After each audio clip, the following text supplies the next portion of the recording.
Hello dear student, কেমন আছো? I hope প্রত্যেকে শুধু ভালো না, ভীষণ ভালো আছো। স্ক্রিনের উপর একটা প্রশ্ন দেখা যাচ্ছে, তাই না? এই প্রশ্নটা আমরা সমবিন্দু সম্পর্কিত উপপাদ্য এই চ্যাপ্টার থেকে নিয়েছি। কি বলেছে প্রশ্নটা সেটা আমরা প্রথমে পড়বো, তারপর বুঝবো, তারপর কোশ্চেনটা সলভ করবো। ওকে, চলো কি বলেছে দেখো। বলেছে যে যদি এবিসি অতিভুজের ও ভরকেন্দ্র হয় এবং O A equal to O B equal to O C হয়, তাহলে ত্রিভুজটি হলো, অপশন এ আছে সূক্ষ্মকোণী, অপশন বি আছে সমদ্বিবাহু, অপশন সি আছে সমবাহু এবং অপশন ডি আছে বিষমবাহু। ওকে, তাহলে চলো অঙ্কটা শুরু করে দিই। দেখো, প্রথমে আমরা একটা ত্রিভুজ অঙ্কন করব। এই হচ্ছে আমাদের ত্রিভুজ। ওকে, এ বি সি নাম দিয়ে দিলাম। এবারে এদের ভর কেন্দ্র ও, তার মানে এই এ থেকে ডি মধ্যমা অঙ্কন করলাম, বি থেকে এই ই পর্যন্ত বিই মধ্যমা, আর এখানে হচ্ছে সি এফ মধ্যমা। ভরকেন্দ্র কি বলেছে? ও বলেছে। কি কি বলে দিয়েছে সেগুলো একটু ফটাফট করে লিখে নিই। O A equal to O B equal to O C.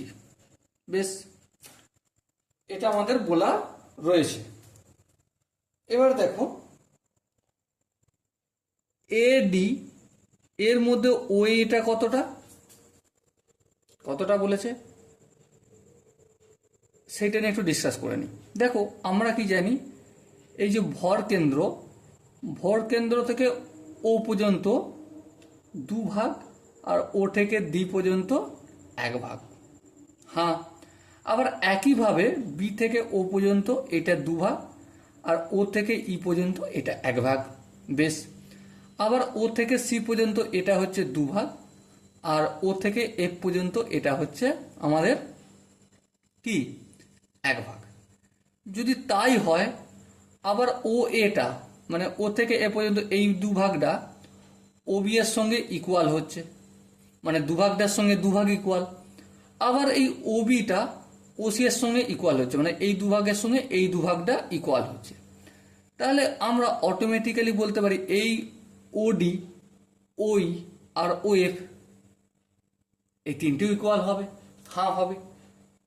তাহলে যদি তাই হয়, আমি এখানে লিখছি একটা জিনিস, A D into 2/3 equal to O এ।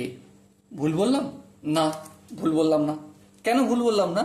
লক্ষ্য করে দেখো, আমি এ ওটাকেই ডেসক্রাইব করছি। এ ওটা কতটা? 3 ভাগের মধ্যে 2 ভাগ। হ্যাঁ, কার? এডির। তাহলে এডি এর 3 ভাগের 2 ভাগ ও এ, এটা লিখলাম। বেশ, আবার আমি বিই, বিই এর 2/3 ভাগ, সেটা কতটা? বিওটা। হ্যাঁ ঠিক, বিওটা। আবার একইভাবে সিএফ, সিএফ এর 2/3 ভাগ কতটা?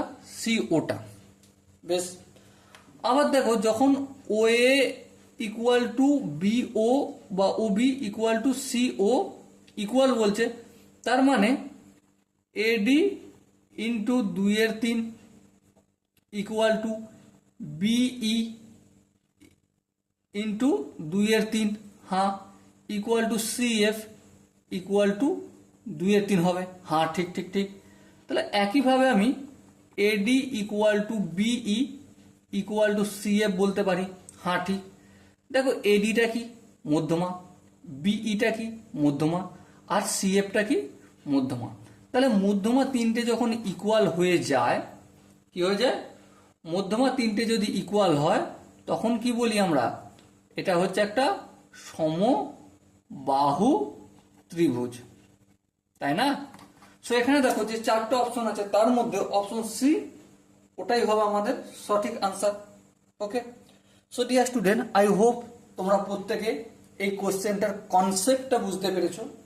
যদি বুঝতে পেরে থাকো, তাহলে অবশ্যই লাইক, শেয়ার অ্যান্ড সাবস্ক্রাইব করে দাও। আর যদি বুঝতে না পেরে থাকো, কোনো জায়গায় যদি ডাউট একটু যদি মনে হয় দাদা আরেকটু ডিটেলসে আলোচনা করলে ভালো হয়, তাহলে কমেন্ট সেকশন খোলা রইল। ওকে, সো দেখা হচ্ছে পরবর্তী সেশনে। ততক্ষণ পর্যন্ত ভালো থেকো, সুস্থ থেকো এবং জয় হিন্দ।